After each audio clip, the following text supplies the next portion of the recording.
ដាក់ពាក្យប្តឹងហើយយើងឲ្យថៃពពៀនមែនតើថ្ងៃនេះអ្វីដែលគួរឲ្យផ្លេចមែនតើហ្នឹងគឺអាណាធិបតេយ្យពេញទំហឹងជនជាតិចិននៅតំបន់ថ្មដាទៅរើបលាលួសរបស់ថៃអាញាធរកម្ពុជាដែលជាម្ចាស់ទឹកម្ចាស់ដីអត់ហ៊ានរើលបងបលាលួសពីថៃទុកឲ្យជនជាតិចិនទៅរើបលាលួសរបងថៃនិយាយទៅសរសើរជនជាតិចិនដែរមែនតើខ្ញុំថាចិនដូចជាក្លាហានក្រាន់បើដែរដូចហ៊ានម្លេះចិនហ្នឹងទឹកដីរបស់គាត់មិនមែន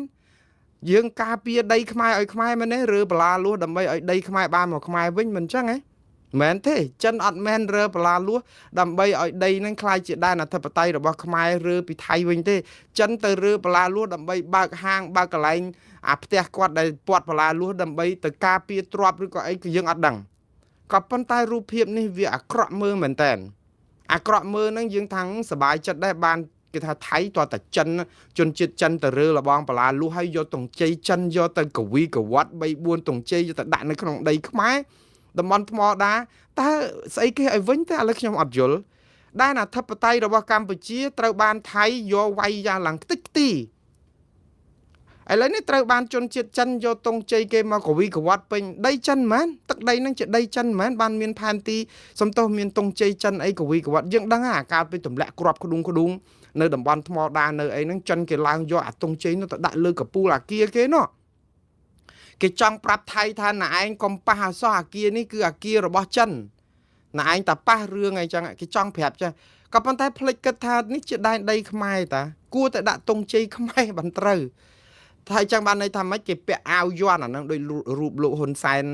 ដែលគេដាក់នៅតាមហាងទំនិញហាងលក់ដូរអីគ្រប់បែបយ៉ាងអញ្ចឹងទៅដូចថាចូលថវិកាអីម្នាក់$5,000ឬ300 $5,000 $10,000អីចឹងទៅយកមកជាกระดาษយ័ន្តដើម្បីកុំឲ្យអាជ្ញាធរដើរមកគោះលុយគោះអីចឹងទៅក៏ឃើញរូបលោកហ៊ុនសែននៅក្នុងហាងលក់របស់គេប្រហែលជាគេគិតថាអូជាប់ខ្សែឬក៏បានជួយបាក់ជួយអីចឹងទៅអត់ហ៊ានគោះយកលុយអីចឹងទៅឥឡូវទៅយកអាតុងជ័យចិនហ្នឹងធ្វើដូចរឿងចឹងប៉ុន្តែអ្វីដែលជារូបភាពអាក្រក់នេះជាដែនអធិបតេយ្យរបស់កម្ពុជាក្រំចិត្តគ្រប់គ្រាន់ហើយដែលថៃឈ្លានពានបំពេញដែនអធិបតេយ្យរបស់យើងតើយើងខ្មាស់គេប៉ុណ្ណានៅក្នុងនាមជាជាតិសាសន៍មួយឲ្យថៃយកតុងជ័យថៃយកមកដោតលើដែនអធិបតេយ្យរបស់កម្ពុជាយ៉ាងបំពេញយ៉ាងកក្លឿនយើងវាឈឺចាប់យើងស្រក់ទឹកភ្នែកអស់ហើយឥឡូវនេះត្រូវបានជនជាតិចិនគេយកតុងជ័យគេមកកវីកវត្តជាការពិតដូចខ្ញុំនិយាយចឹងថាវាល្អហើយដែលជនជាតិចិនគេហ៊ានរើបលាលួសដើម្បីបើកផ្លូវឲ្យជនជាតិចិនចូលទៅក្នុងតំបន់ផ្ទះគេដែលគ្រប់គ្រងនៅនៅថ្មដាហ្នឹងទៅក៏ប៉ុន្តែរូបភាពហ្នឹងវាមើលទៅអាណាធិបតេយ្យសម្បើមពេកវាដូចថាហេតុអីបានជាចិនមានសិទ្ធិអីក៏សម្បើមម្លេះយកតុងជ័យរបស់ខ្លួនមកកវីកវត្តនៅលើដីខ្មែរដើម្បីកំឡាថៃម្ចាស់ផ្ទះខ្លួនឯងអាចយកតុងជ័យយើងទៅកវីនៅអាបលាលួសនឹងកវត្តដកចេញពីថៃបានទៅជាឲ្យចិនជាអ្នកអាចធ្វើអញ្ចឹងកើតតែចិនហ្នឹងក៏ក្លាហានសម្បើមដូចជាតៅកែដូចជាចវាយនេះដូចថានេះជាដីគេអញ្ចឹងមើលទៅដូចជារកម្មចិត្តហ្នឹងបងប្អូនវាមានរូបភាពល្អនិងរូបភាពអាក្រក់ក្នុងពេលជាមួយគ្នាល្អហ្នឹងគឺថាក្លាហានគ្រាន់បើជនជាតិចិនអាក្រក់ហ្នឹងគឺនេះជាដែនអធិបតេយ្យរបស់ខ្មែរហេតុអីបានអញ្ញៃបដកទងជាតិបដកបលាលួសថៃចេញហេតុអីក៏មិនដាក់ទងជាតិខ្មែរចិនអីចិនទៅហេតុអីក៏មិនដាក់ទងជាតិខ្មែរហេតុអីបានចិត្តដាក់ទងជាតិចិនវិញព្រោះដីហ្នឹងដីចិនស្ថានទូតចិនមែនបើថាហ្នឹងជាដែនអធិបតេយ្យរបស់ចិននៅស្ថានទូតចិនដាក់ទងជ័យចិនប្រមាណលានទងជ័យក៏បានដែរព្រោះអីវាជាដីចិន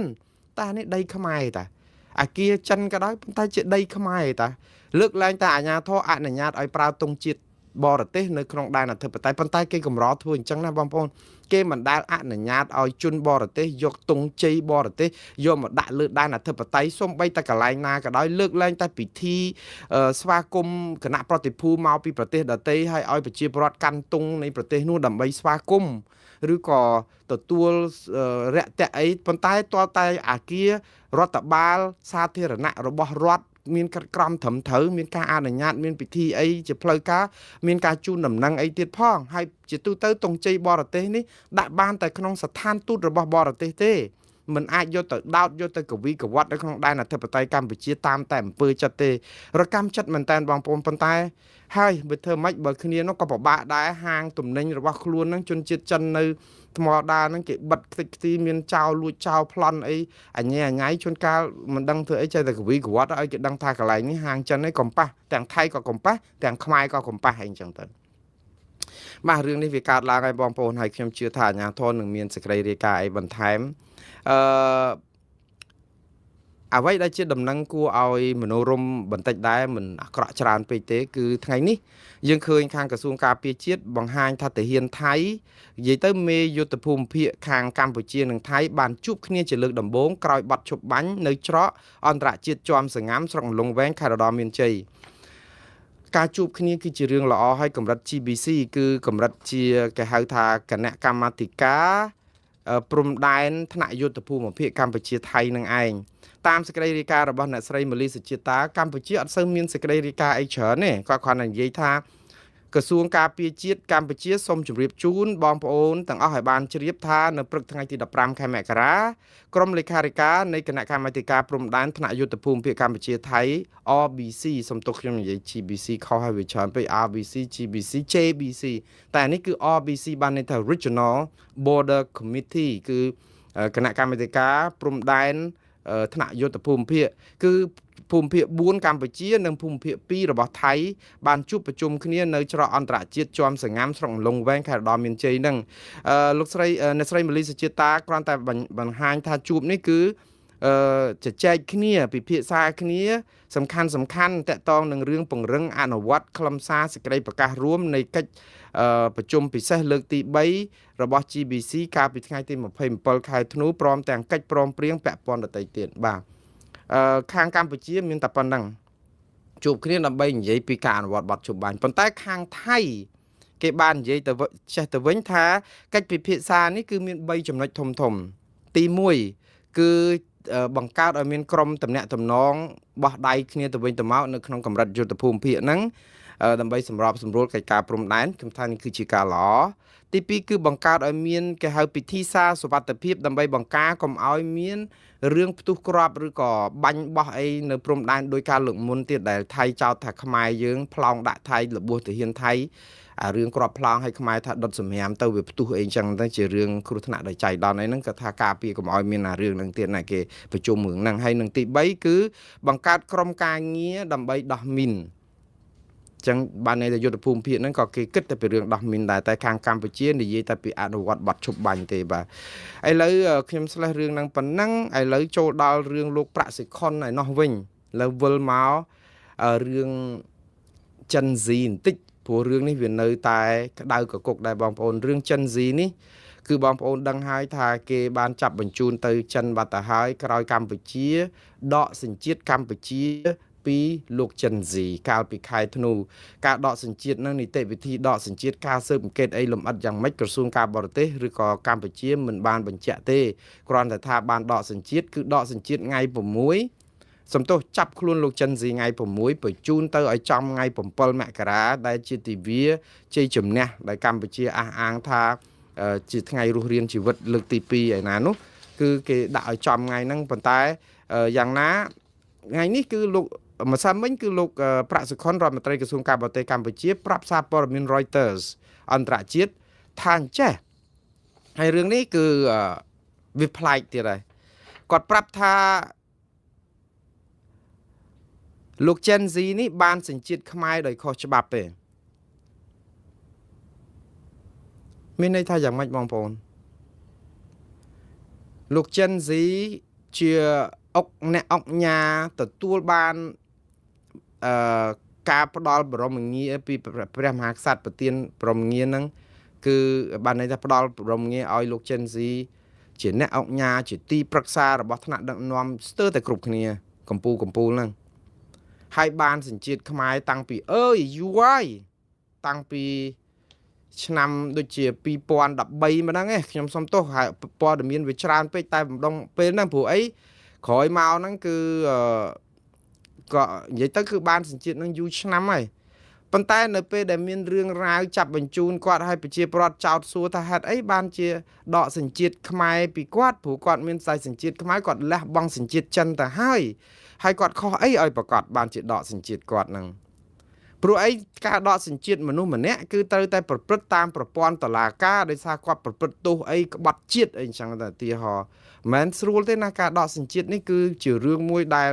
ត្រូវការនីតិវិធីស្មុគស្មាញណាស់បើអញ្ចឹងគេដកដូចស្ពៃអញ្ចឹងងាប់ហើយប៉ុន្តែលោកប្រាក់សុខុនគាត់លើកឡើងថាការដកសញ្ជាតិលោកចិនស៊ីគឺមកពីគេរកឃើញថាលោកចិនស៊ីបានសញ្ជាតិខ្មែរដោយខុសច្បាប់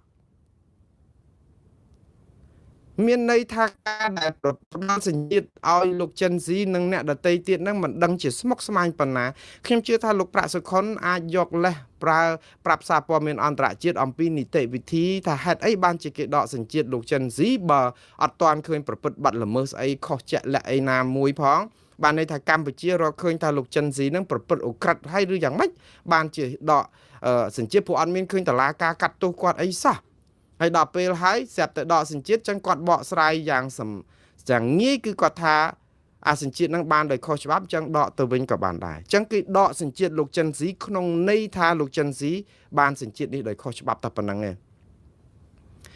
បើតាមការបកស្រាយរបស់លោកប្រាក់សុខុនវាជាការបកស្រាយងាយនឹងយល់ងាយនឹងស្ដាប់បានមែនដើម្បីជួយដោះបន្ទុករដ្ឋាភិបាលកុំឲ្យវែងឆ្ងាយគឺថាតែខុសច្បាប់ទៅចប់ហើយបើបានដោយខុសច្បាប់ដកវិញក៏មិនចាំបាច់វែងឆ្ងាយអីដែរព្រោះវាបានដោយខុសច្បាប់ប៉ុន្តែអារឿងដែលគាត់ចាប់ផ្ដើមចងនេះមកនោះគឺថាចំណងហ្នឹង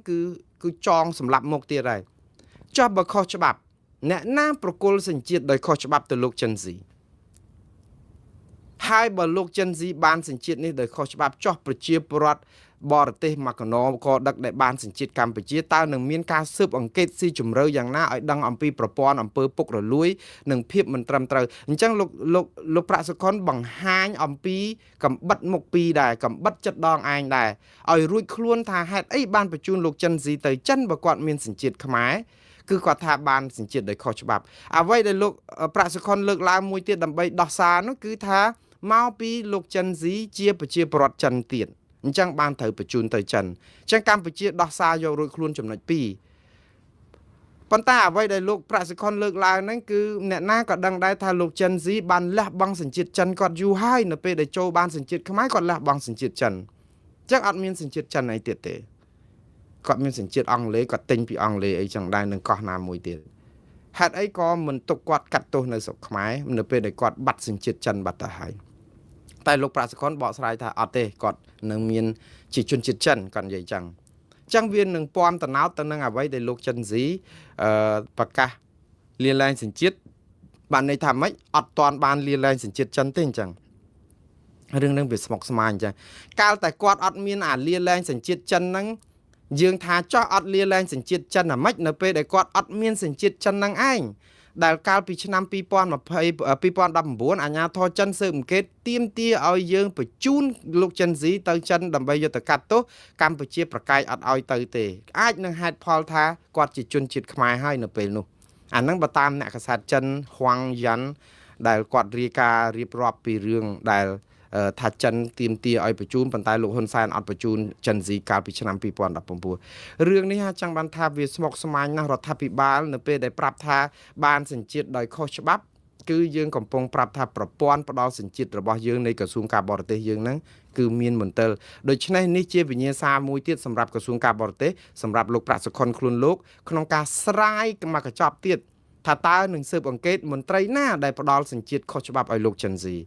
រឿងវាវល់យូរតែចែកតែរឿងហ្នឹងចុះឥឡូវទ្រព្យសម្បត្តិរបស់លោកចិនស៊ីនៅកម្ពុជាដោះស្រាយយ៉ាងដូចម្ដេចនៅអាមេរិកគេប្រកាសជាង $15,000 លានជារូបិយវត្ថុ Bitcoins ចុះនៅកម្ពុជាអាចលនៈទ្រព្យដីធ្លីពេញស្រុកខ្មែរក្រុមហ៊ុន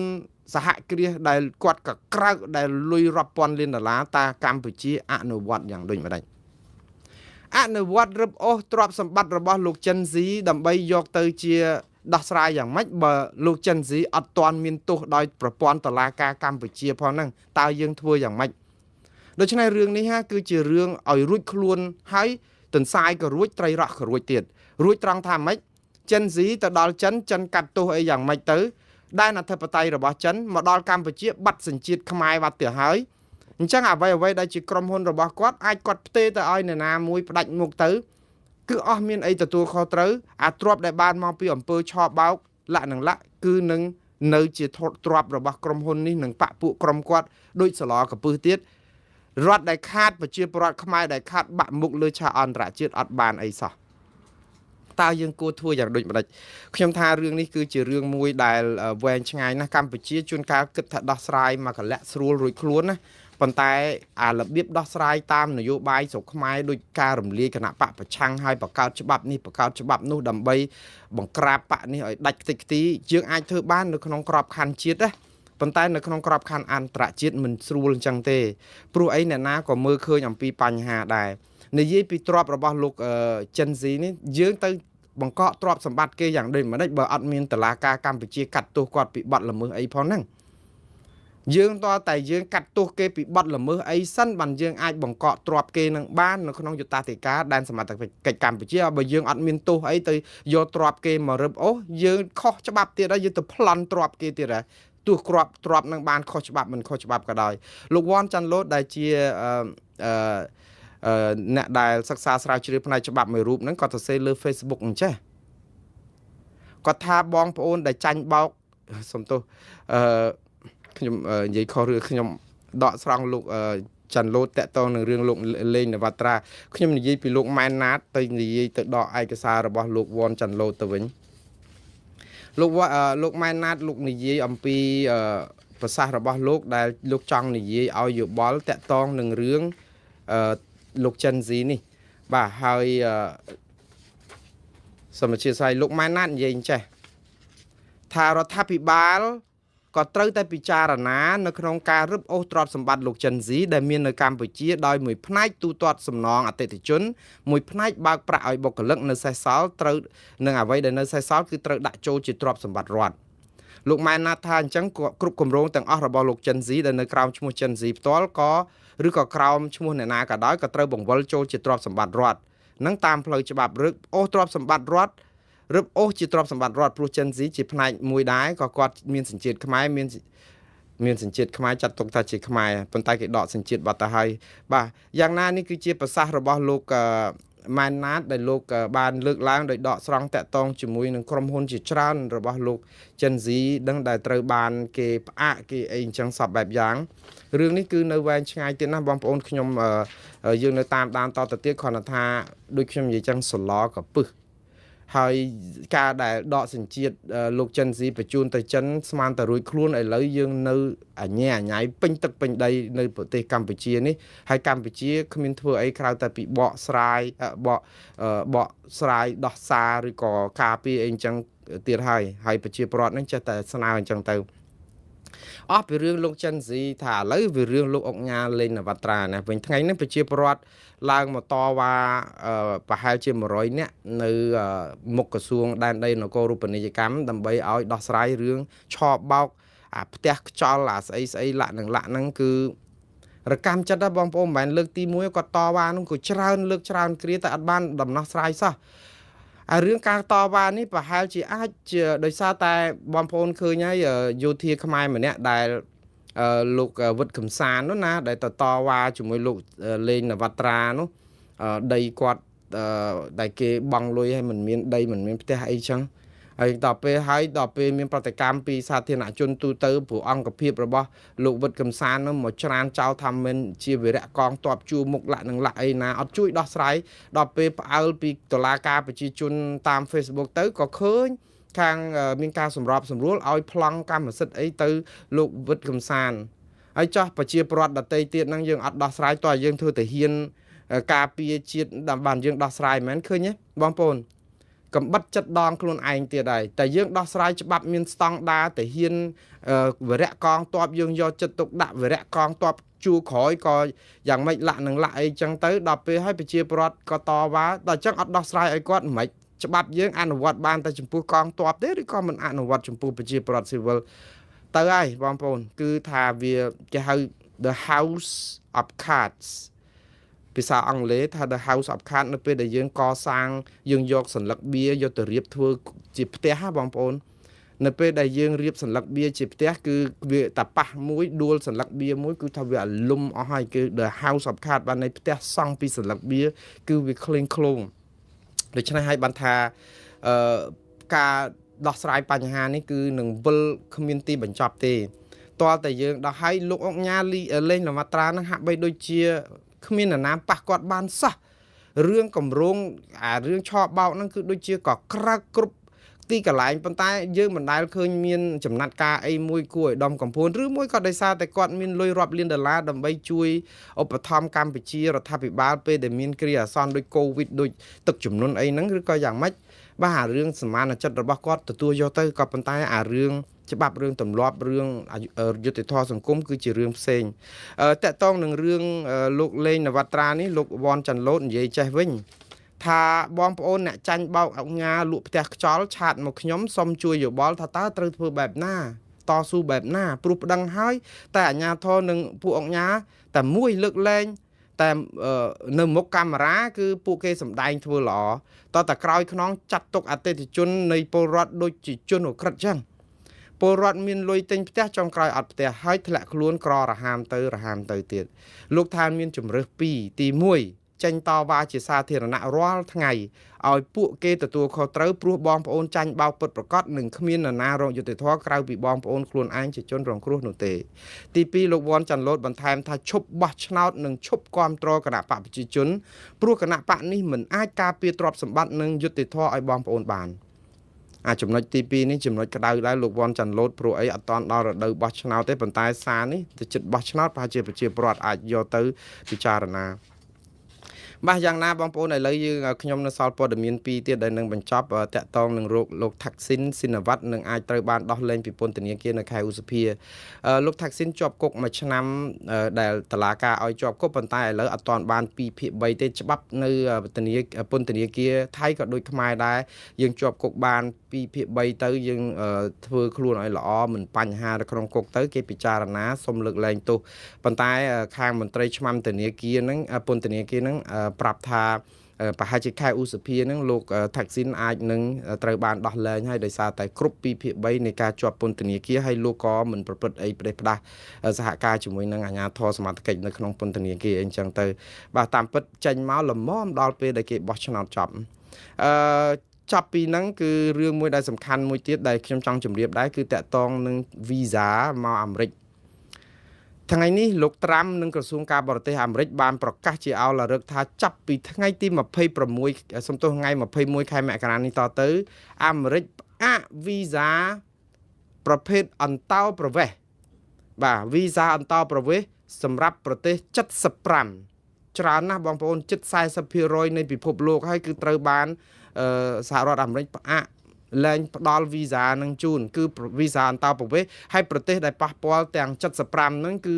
នៅអាស៊ីអាគ្នេយ៍ឬប្រទេសអាស៊ានយើងគឺមាន4ប្រទេសមានតែ4ហ្នឹងឯក្នុង11ប្រទេសហ្នឹងគឺមានកម្ពុជាមានថៃមានឡាវនិងមានភូមាមានតែ4ហ្នឹងឯងដែលជាប់បំរាមនេះឯប្រទេសវៀតណាមអត់ជាប់ទេហើយកុំសួរខ្ញុំថាហេតុអីបានវៀតណាមអត់ជាប់ខ្ញុំនឹងសិក្សាស្រាវជ្រាវបន្តទៀតប៉ុន្តែហេតុអីបានខ្មែរហើយថៃនិងភូមានិងឡាវជាប់អាមេរិកគេនិយាយថាគេផ្អាកវីសាអន្តោប្រវេសន៍នេះគឺដើម្បីបន្ធូរបន្ទុកអត្ថប្រយោជន៍សហរដ្ឋអាមេរិកដែលយកទៅផ្ដល់ឲ្យបងប្អូនដែលថាគេធានាមកហ្នឹងមកអាមេរិកហ្នឹងជាបន្ទុកដោយថាខាតប្រយោជន៍ប្រជាពលរដ្ឋអាមេរិកព្រោះលោកត្រាំគឺចង់ផ្ដល់ប្រយោជន៍អាមេរិកឲ្យជនជាតិអាមេរិកមកមិនឲ្យគេនាំអន្តោប្រវេសន៍មកហ្នឹងដើម្បីបានអាស្រ័យផលហ្នឹងទៅវាខាតប្រយោជន៍អាមេរិកនេះគឺជាយុទ្ធនាការរបស់គាត់ប៉ុន្តែវីសាដែលគេផ្អាកពីខ្មែរពីថៃពីឡាវពីភូមានិងប្រទេសទាំងអស់75នេះចាប់ពីថ្ងៃ21មករានេះគឺជាប្រភេទវីសាធានាបងប្អូនមករស់នៅស្រុកអាមេរិកធានាគ្រួសារប្តីប្រពន្ធកូនចៅអីហ្នឹងទាំងអស់គឺជាអន្តោប្រវេសន៍ហ្នឹងគឺផ្អាកដោយគ្មានការកំណត់ទេអញ្ចឹងបានន័យថាប៉ះពាល់ដល់បងប្អូនដែលប្តីប្រពន្ធគូតដឹងអីហ្នឹងឬក៏ធានាឪពុកម្ដាយអីហ្នឹងគឺនឹងពិបាកហើយព្រោះអីគឺគេផ្អាកមួយរយៈធំទាល់តែអាចចប់អាណត្តិលោកត្រាំហ្នឹងពី3ឆ្នាំណោះហើយមួយទៀតគឺផ្អាកដែរគឺជាប្រភេទវីសាការងារ បែបបន្តប្រវេសមកធ្វើការក៏ប៉ះពាល់នៅក្នុងនឹងដែរគឺផ្អាកប៉ុន្តែមិនមែនផ្អាកទាំងអស់ទេ visa ដែលមិនមែនជាអន្តោប្រវេសន៍បានន័យថាម៉េចមិនមែនមកនៅមិនមែនមកអីគ្រាន់តែមករយៈហើយទៅវិញគឺអត់អីទេបានន័យថាម៉េចបើមកលេងអត់ប៉ះពាល់ទេបើមករៀនក៏អត់ប៉ះពាល់ដែរដូច្នេះបងប្អូនមិនមែនអាមេរិកបិទឈឹងទេគឺបិទតែអ្នកមកនៅនឹង visa មកធ្វើការអីរយៈពេលយូរតាម green card visa អីហ្នឹងគឺវាប៉ះពាល់តែប៉ុណ្្នឹងឯងអញ្ចឹងកុំឲ្យព្រួយបារម្ភមកចង់លេងស្អី World Cup នៅរដូវក្តៅនៅអាមេរិកអីអាមេរិកទទួលដៃ10មកបានអត់អីទេហាមតែរឿងដែលខ្ញុំបានជម្រាបអញ្ចឹងហើយជាចុងក្រោយគឺលោកត្រាំបានប្រកាសប្រាប់ថាទ័ពអាមេរិកមិនទាន់វាយប្រហារអ៊ីរ៉ង់នៅពេលនេះនៅឡើយទេដោយសារអាមេរិកមុននេះពមៀនហើយថានឹងកំទេចអ៊ីរ៉ង់នឹងតែម្ដងដោយសារតែសម្រាប់បាតកោចំនួនច្រើនហើយគ្រោងនឹងព្យួរកបាតកោមួយចំនួនទៀតក៏ប៉ុន្តែឥឡូវនេះលោកត្រាំបាននិយាយថាមេដឹកនាំអ៊ីរ៉ង់បានបញ្ជាក់មកអាមេរិកថាគេមិនព្យួរកអ្នកណាទាំងអស់អត់មានកម្រងនឹងទេហើយក៏ឈប់សម្លាប់បាតកោដែរដោយសារតែសារបែបនេះធ្វើឲ្យអាមេរិករៀងតែចាក់ចិត្តបន្តិចថាអត់ទាន់វាយទម្លាក់គ្រាប់ឬក៏កំទេចប្រទេសអ៊ីរ៉ង់នៅពេលនេះទេដោយរងចាំមើលបន្តិចសិនហើយថានៅតែអាចនឹងប្រើវិធានការក្តៅយោធានឹងដដែលគ្រាន់តែថាពេលនេះអត់ទាន់បញ្ជូនទ័ពទៅទេដោយសារតែអ៊ីរ៉ង់បានសច្ចាថានឹងមិនសម្លាប់បាតកោទៀតទេបងប្អូនយើងតាមមើលថ្លែងពិចារណាពីគ្រប់ប្រភពរដ្ឋាភិបាលមកដល់ម៉ោងនេះគឺរដ្ឋាភិបាលកម្ពុជាមិនទទួលស្គាល់ទីតាំងណាផ្សេងទៀតទេដែលរដ្ឋាភិបាលឬក៏ទាហានថៃគ្រប់គ្រងបានតាំងតែពីឈប់បាញ់នៅថ្ងៃទី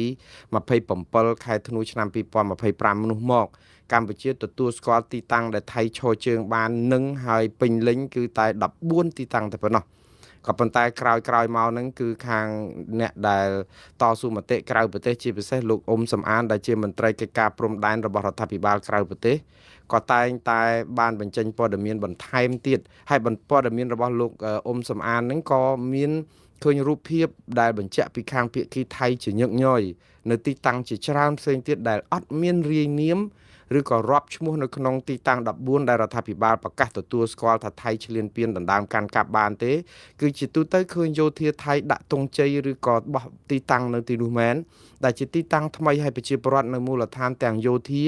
នៅជួរមុខហ្នឹងក៏បានស្គាល់ទីតាំងនឹងច្បាស់បានទាំងស្រណោះសោកស្ដាយហើយមិនអាចនឹងថ្លែងបានក៏ប្រាប់បន្តផ្ទាល់ដល់អ្នកដែលអាចផ្សាយព័ត៌មានហ្នឹងដូច្នេះព័ត៌មាននេះគឺពិបាកផ្ទៀងផ្ទាត់បន្តិចគ្រាន់តែថារដ្ឋាភិបាលមិនទទួលស្គាល់បងប្អូនម្ដងទៀតព័ត៌មានដែលខ្ញុំជម្រាបជូននេះគឺគ្រាន់តែជាបច្ច័យមួយដើម្បីយកទៅត្រិះរិះពិចារណា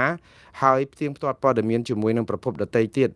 នៅពេលដែលរដ្ឋាភិបាលមិនព្រមទទួលស្គាល់បន្តទៀតក្រៅពី14ទីតាំងឥឡូវទីតាំងបងប្អូនដឹងហើយដំបូងពេលដែលរដ្ឋាភិបាលប្រកាសទទួលស្គាល់14ទីតាំងគឺលោកអ៊ុំសំអានបានប្រាប់ថាមានដល់ទៅ28ទីតាំងគឺកើនឡើងដល់ទៅទ្វេដងក្រោយមកទៀតលោកអ៊ុំសំអានថាបានទទួលព័ត៌មានពីព្រំដែនពីទាហានជួរមុខហ្នឹងថាកើនឡើងដល់ទៅ35ទីតាំងឥឡូវនេះក្នុងពេលនេះថ្ងៃនេះគឺលោកបានថាមានព័ត៌មានថ្មីមកបន្ថែមតាមពិតទីតាំងដែលថៃពិតជាបានដាក់បលាលួសឬក៏ទន្ទ្រានហើយកាន់កាប់សប្ថ្ងៃនេះគឺមានរហូតដល់ទៅ40ទីតាំងឯណោះដូច្នេះខ្ញុំនឹងអានទីតាំងនេះទៅតាមអ្វីដែលលោកអ៊ុំសំអានស្រាវជ្រាវនឹងយកមកផ្សាយហើយបងប្អូនយកទៅពិចារណាខ្លួនឯងទីតាំងដដែលដែលមានពីមុនមកដែលថៃគ្រប់គ្រងបានហ្នឹងគឺប្រាសាទតាមាន់ធំទី2ប្រាសាទតាមាន់តូច3ប្រាសាទតាក្របី4ប្រាសាទខ្នា5ច្រកអានសេះ6ភ្នំ350 7ភ្នំ225 8ភ្នំ500 9ភ្នំ323 10ភ្នំ677 11ភូមិជោគជ័យ12ភូមិព្រៃច័ន្ទ13ផ្ទះ3ខ្នង14អូភ្លុកដំរី15តំបន់ច1 16ថ្មដា17ភ្នំទ្រាប់18ថ្មដូន19អូស្មាច់20ភ្នំប៉ោយ21បឹងតគួន22ភ្នំ400 23អូខ្លាឃ្មុំឬភ្នំ284 24ផ្ទះតាមុកគឺជាំតែនឹងបោះស្បូវ25អូផ្កាស្នេហ៍26តថាវ27ជប់អង្គុញ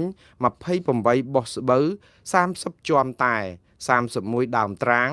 32ដំណាក់ស្ដាច់33តសឹមលើកពូលភ្នំ34ចាក់ច្រែងកពូលភ្នំដែរ35ថ្ម3ដុំកពូលភ្នំដែរ36ភ្នំរើង 37ភ្នំបាសីចាំក្រុង38តំបន់ដើក39ភ្នំគីងគក់និង40តំបន់សេះបាទលោកអ៊ុំសំអានបានអះអាងថាព័ត៌មានដែលលោកទទួលបាននេះគឺបានមកពីទាហានខ្មែរនៅជួរមុខនិងព័ត៌មានដែលលោកបានទទួលបានហើយសរុបទីតាំងដែលសមជាមួយនឹងអ្វីដែលរដ្ឋាភិបាលបានទទួលស្គាល់តែ14ទីតាំងនោះបាទហើយលោកបន្តទៀតថាទីតាំងដែលទាហានខ្មែរកំពុងតែឈរជើងហើយបានព័ត៌មានពីជួរមុខដែរនោះគឺ13ទីតាំងដែលមិនបានបាត់បង់ដោយសារសង្គ្រាមរួមមាន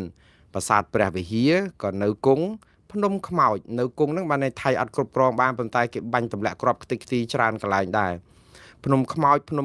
330 7មករាវាលឥន្ទ្រីភ្នំតងោលបង្គោល8មុំ3ពលានថ្មសបុកឃុំ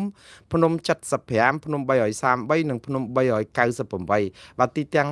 13នេះគឺទាហានជួរមុខអះអាងថាកម្ពុជានៅឈរជើងរឹងមាំគ្រប់គ្រងបានបាទឥឡូវនេះលោកអ៊ុំសំអានបញ្ចប់នៅក្នុងសាររបស់លោកថ្ងៃនេះថាទឹកដីខ្មែរចំនួន40ទីតាំងដែលទាហានថៃកំពុងតែគ្រប់គ្រងមានទំហំរាប់រយគីឡូម៉ែត្រការ៉េទៅរាប់ពាន់គីឡូម៉ែត្រការ៉េឯណោះថៃកំពុងឈ្លានពានទឹកដីខ្មែររហូតគឺហួសពីផែនទីខ្នាត1លើ50,000របស់ខ្លួនទៅទៀតបើតាមពិតបើប្រើលើຂະຫນາດ1លើ50,000ហ្នឹងក៏ត្រូវតាមមិនបានដល់វែងប៉ុណ្ណឹងតែយ៉ាងណាបងប្អូននេះគឺគ្រាន់តែជាព័ត៌មានពីខាងមន្ត្រីកិច្ចការព្រំដែនរដ្ឋាភិបាលក្រៅប្រទេសព័ត៌មានផ្ទៀងផ្ទាត់យ៉ាងណាគឺយើងរងចាំតែរដ្ឋាភិបាលដើម្បីបញ្ជាក់តែរដ្ឋាភិបាលកម្ពុជាមិនមានសេចក្តីថ្លែងការណ៍អ្វីទាំងអស់ក្រៅពីសេចក្តីថ្លែងការណ៍ដែលមានទីតាំងទាំង14